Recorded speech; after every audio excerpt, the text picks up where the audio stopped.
क्या दोस्तों, US president ने पहले ब्रिक्स कंट्रियों को धमकी दी कि जो भी डी डॉलराइजेशन करेगा मैं उनके ऊपर टैरिफ लगा दूंगा। हालांकि उन्होंने फिर भी भारत के ऊपर और बाकी देशों के ऊपर भी टैरिफ लगाए। भले ही डी डॉलराइजेशन भारत ने कंटिन्यू नहीं किया शब्दों के अंदर, बट आरबीआई की जो साइलेंट स्ट्रेटजी है उसने डॉलर को बहुत बुरी तरीके से साइलेंटली हिट करना शुरू कर दिया है। और बुरी तरीके से शब्द जो मैं प्रयोग कर रहा हूँ वो बहुत ही सोच समझ के कर रहा हूँ, क्योंकि ये जो प्रयोग किया जा रहा है इसकी वजह से डॉलर बहुत बुरी तरीके से हिट होगा। क्योंकि आरबीआई ने जो अमेरिका की ट्रेजरी है जिसके जरिए अमेरिका लोन लेता है, अमेरिका का आज का डेब्ट लगभग 38 ट्रिलियन डॉलर का है, वो 21% से गिरा दी है, छोड़ दी है, जिसकी वजह से ऑब्वियसली अमेरिका के जो लोन की कीमत है ना वो गिरेंगी। अमेरिका का जो लोन लेने का तरीका है ना उस पर असर पड़ेगा। और आप सब जानते हो अमेरिका की अर्थव्यवस्था लोन पे ही चलती है। तो ये हो रहा है।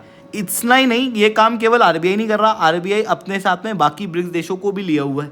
तो बाकी सारे ब्रिक्स देश भी यही काम कर रहे हैं, यानी कि ट्रेजरी जो है उसकी डिमांड मार्केट के अंदर कम की जा रही है। दूसरी तरफ हम लोग क्या कर रहे हैं, गोल्ड की डिमांड मार्केट के अंदर बढ़ा रहे हैं। अब एग्जैक्टली ये सब कुछ कैसे हो रहा है और कैसे ये भारत को अमेरिका के खिलाफ ट्रेड वॉर से लड़ने में भी काम देगा और अमेरिका की अर्थव्यवस्था के ऊपर डिपेंडेंसी भी कम करेगा, इसे मैं शुभेंद्र चौहान डिटेल में आप लोगों के साथ में चर्चा करूंगा। बट उसके पहले आप लोग मेरे साथ में SRC10 टेलीग्राम ग्रुप के ऊपर जुड़ सकते हो। मेरे क्लास की अपडेट पीपीटी PDF सब कुछ आपको मिल जाएगी। यूपीएससी सीएससी की तैयारी करना, इंडिया के टॉप एजुकेटर से ऑफलाइन क्लासेस के अंदर पढ़ना है तो आप लोगों के पास में अच्छा मौका है। अनअकैडमी अब केवल ऑनलाइन ही रहा है, अनअकैडमी ऑफलाइन भी आ चुका है। जुड़ना है तो इस नंबर पर कॉन्टैक्ट कर सकते हो। उसके अलावा मंथली करंट अफेयर्स की मैगजीन, प्रीवियस ईयर के क्वेश्चन, प्रीलिम्स के मॉक टेस्ट, एनसीईआरटी के नोट्स की समरी, इंडिया ईयर बुक की summary free of cost download करना है। नीचे डिस्क्रिप्शन के अंदर मैंने लिंक दी हुई है, वहां से आप लोग डाउनलोड कर सकते हो। चलिए दोस्तों, समझने का प्रयास करते हैं यहाँ पे क्या हुआ है। सबसे पहले समझते हैं कि डी डॉलराइजेशन क्या है।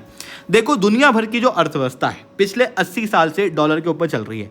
अगर ग्लोबल लेवल पे आपको कोई भी व्यापार करना है तो वो डॉलर में होगा। जैसे अगर मान लो इंडिया का व्यापारी है और इंडोनेशिया का व्यापारी है, इन दोनों को आपस में व्यापार करना होता है तो क्या होता है कि इंडिया में क्या चलता है, रुपया।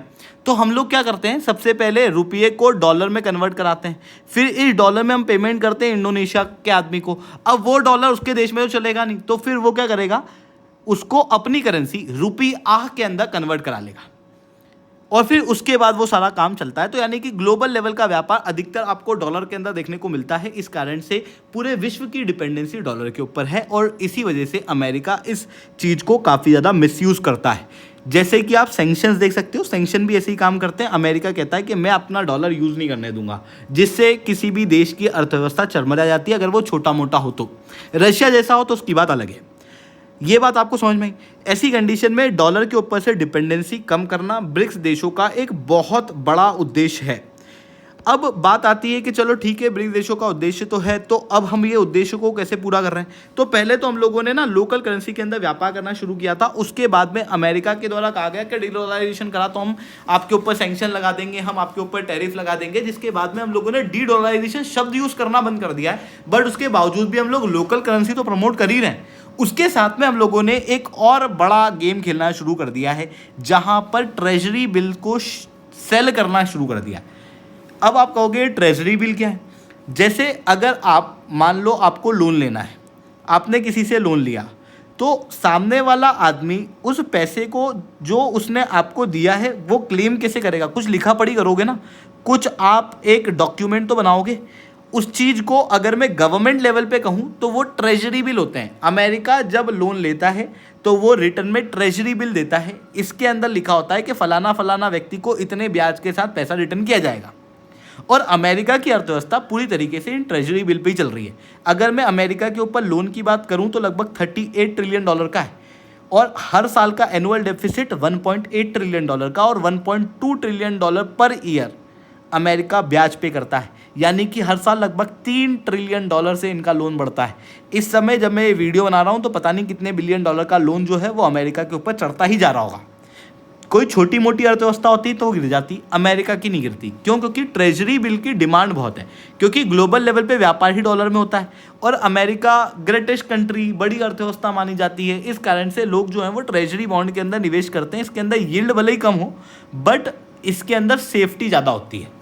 अब क्या होता है कि जब भी ऐसे ट्रेजरी बॉन्ड को सेल किया जाता है तब क्या इफेक्ट होता है तो समझना। जब ट्रेजरी बॉन्ड को खरीदा जाता है, जब कंट्रीज इसको खरीद रही हैं, डिमांड ज़्यादा है, तो ब्याज जो है वो कम मिलेगा, ब्याज जो है वो कम देना पड़ता है ना, इंटरेस्ट जो है वो गिरने लगते हैं, जिससे कम रेट के अंदर अमेरिका को लोन मिल जाता है, डिमांड अगर हाई होती है तो। पर अगर किसी चीज़ की डिमांड कम है तो ऐसी कंडीशन में क्या होता है, जो मार्केट में घूम रही ट्रेजरीज हैं उसकी ही इंटरेस्ट ज़्यादा हो जाते हैं। इंटरेस्ट ज़्यादा कैसे हो जाते हैं, मान लो कि मैंने अमेरिका को लोन दिया $100 का और अमेरिका ने मेरे को कहा कि मैं 8% का ब्याज दूंगा। अब मेरे को अर्जेंटली, मेरे को भरोसा नहीं था अमेरिका के इसके ऊपर, मैंने बोला कि यार कुछ तो पैसे आए, मैंने इसको क्या कर दिया, डिमांड कम है मार्केट के अंदर, मैंने 98 में ही बेच दिया। तो क्या हुआ, अब मार्केट के अंदर जो ट्रेजरी है वो जो खरीदने वाला है उसको ₹2 प्लस ये 8% एक्स्ट्रा मिलेगा। अब अमेरिका को अगर एक्स्ट्रा लोन चाहिए तो उसको इससे ज़्यादा ब्याज देना पड़ेगा, तब जाके काम चलेगा। समझ रहे हो बात को? यानी कि अगर किसी चीज़ की, किसी भी बॉन्ड की डिमांड कम होगी तो ऑब्वियसली उसका ब्याज जो है वो नए बॉन्ड इशू जो होते हैं ना वो बढ़ा के देना पड़ता है। अब अगर आरबीआई और बाकी ब्रिक्स कंट्रीज ट्रेजरी बॉन्ड को सेल करेंगे तो ऑब्वियसली इससे क्या होगा, अमेरिका को अगले लोन जो हैं वो महंगे मिलेंगे। न केवल अगले लोन महंगे मिलेंगे बल्कि अभी डिमांड कम होने की वजह से लोग पैनिक करेंगे और लोग जो है वो ट्रेजरी बॉन्ड बेचेंगे। इतना ही नहीं, जो नए लोग हैं वो ट्रेजरी बॉन्ड नहीं खरीदेंगे। जैसे मान लो मैंने घबरा के मैंने सोचा कि यार पता नहीं कब मिलेगा नहीं मिलेगा, मैंने 98 में बेच दिया, अब मेरा $100 जो है वो 98 हो गया, तो अगली बार मैं खरीदने जाऊँगा क्या? ऑब्वियसली नहीं जाऊँगा। तो वो चीज़ होती है जिसकी वजह से क्या होगा, आने वाले समय में अमेरिका को ट्रेजरी बॉन्ड के जो उपभोक्ता हैं, जो लेने वाले लोग हैं वो नहीं मिलेंगे। और यही चीज़ ब्रिक्स देश कर रहे हैं, जहाँ पर ऑलरेडी रशिया के द्वारा, चाइना के द्वारा तो ये ट्रेजरी बॉन्ड बेचे जा रही हैं। क्योंकि चाइना की बात करूँ मैं तो उनके ट्रेजरी पूरे यूनिट्स बहुत ज़्यादा है, $1.3 ट्रिलियन के आसपास हैं, इसका उनका सेलिंग रेट अभी तक ज़्यादा होता था। पर इस बार भारत ने तो चाइना को भी पीछे छोड़ दिया है। पिछले बार से इस बार में लगभग $50 बिलियन की ट्रेजरी बॉन्ड हम लोगों ने बेच दी है और इट इज़ लार्जेस्ट डिक्लाइन। और ये जो ट्रेजरी हम लोगों ने बेची है इससे अमेरिका की अर्थव्यवस्था के ऊपर बहुत बुरा असर पड़ने वाला है। अब आप कहोगे कि हम ये ट्रेजरी बेच क्यों रहे हैं, तो बेसिकली आपको एक कारण तो समझ में आ चुका होगा, डी डॉलराइजेशन।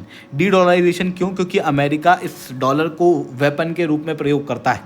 कल को अगर हम कोई न्यूक्लियर टेस्ट करते हैं तो उस समय पर अगर अमेरिका को न्यूक्लियर टेस्ट पसंद नहीं आता, अमेरिका हमारे ऊपर सैंक्शन की धमकी देगा। हम कुछ भी अगर अमेरिका की इच्छा के विरुद्ध करते हैं, अमेरिका हमारे ऊपर सैंक्शन की धमकी देगा। हम वो चीज़ नहीं चाहते भाई, इस कारण से पहला तो। दूसरा कि अमेरिका की जो पॉलिसीज़ हैं उसके अंदर आप देख सकते हो कि जब रशिया का यूक्रेन से युद्ध हुआ, अमेरिका से डायरेक्ट तो हुआ नहीं, पर ऑब्वियसली ये सब अमेरिका की चाल के, अमेरिका की फॉरेन पॉलिसी के खिलाफ था। तो अमेरिका ने क्या किया कि जितने भी रशिया के एसेट हैं उन सबको फ्रीज कर लिया। अब रशिया के एसेट कौन से? यही ट्रेजरीज जो रशिया ने इन्वेस्ट की हुई थी, जो अमेरिका के अंदर ही थी, उन सबको फ्रीज कर लिया। अब कल को ऐसी चीज़ हमारी होती है तो फिर तो ये हमारे भी एसेट फ्रीज कर लेंगे। ऐसी कंडीशन में सिक्योरिटी कहाँ है? इस कारण से हम ये कर रहे हैं। मतलब एक तो हमारा पर्सनल इंटरेस्ट है, दूसरा कि अमेरिका के ऊपर मैंने बताया लोन लगातार बढ़ रहा है। अब आने वाले समय में ये लोन रिपे कर पाएगा कि नहीं पता नहीं। ऐसी कंडीशन में हम क्यों ऐसी अर्थव्यवस्था के अंदर निवेश करें जो कि लगातार डेप्ट रिडन होती जा रही है, और इसके बजाय क्यों ना हम गोल्ड को खरीदना शुरू करें जो कि ज़्यादा बेहतर है। और आरबीआई ने करना शुरू भी कर दिया है, जहाँ पर हम एक तरफ ट्रेजरीज को हटा रहे हैं। तो अब क्या हम हमारे जो आरबीआई का पैसा है या फिर जो सरकार का पैसा है वो ऐसे ही रखे रहने देंगे? जो हमारे फॉरेक्स रिजर्व है वो वैसे ही पड़े रहेंगे, उसके अंदर कुछ इजाफा नहीं होगा क्या? क्योंकि ऑब्वियसली पैसा पड़े पड़े कचरा हो जाता है। ऐसी कंडीशन में इस पैसे को निवेश करना पड़ता है। तो हम अब क्या कर रहे हैं, हमारे फॉरेक्स रिजर्व को गोल्ड के फॉर्म में यूज़ कर रहे हैं, जहां पर आरबीआई ने, आप लोगों ने देखा होगा तो लगातार गोल्ड को एग्रेसिवली बाय करना भी शुरू कर दिया और फॉरेन के अंदर जो हमारे गोल्ड के एसेट थे उनको भी लाना शुरू कर दिया।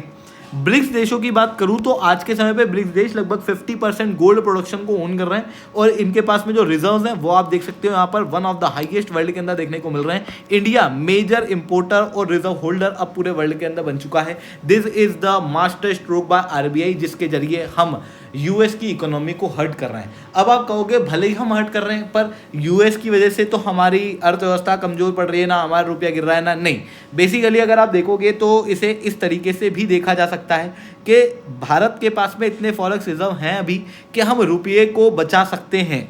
मतलब हम रुपये की वैल्यू को प्रोटेक्ट कर सकते हैं, बट उसके बावजूद भी आरबीआई उतना एग्रेसिवली रुपये की वैल्यू को प्रोटेक्ट कर नहीं रहा, क्योंकि हम चाहते हैं कि हमारा एक्सपोर्ट बढ़े। जब भी रुपये की वैल्यू गिरती है तो उससे एक्सपोर्ट बढ़ता है। क्यों, समझना। पहले अगर मान लो मैं एक्सपोर्ट करता था, मान लो ये टैबलेट, मेरे पास जिस टैबलेट में मैं वीडियो बना रहा हूँ, और उसमें मान लो मेरे को $1 बचता था, $1 मान लो 50 रुपये का बचता, तो अब क्या हो गया कि अभी भी वो $1 ही बचेगा, पर अब वो 90 रुपये मिलेगा मेरे को।